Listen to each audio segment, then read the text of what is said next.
అచ్చెన్నాయుడు అన్న గారు before sports minister, మీరు బిఫోర్ క్యాచ్ మిస్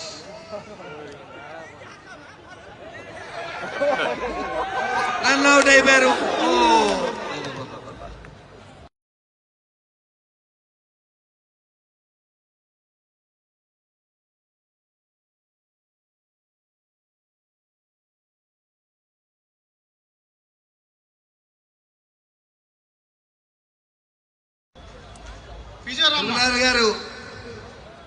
త్రిపులారి గారు మంచి బ్యాటింగ్ చేశారు. అవుట్ అవ్వలేదు. ఫిజియోథెరపీ మెడికల్ డిపార్ట్మెంట్ వాళ్ళు ఫిజియోథెరపీ చేస్తే ఎవరున్నారో దయచేసి గట్టిగా అందరూ చప్పట్లు కొట్టండి. మంచి బ్యాటింగ్ చేసి వచ్చారు.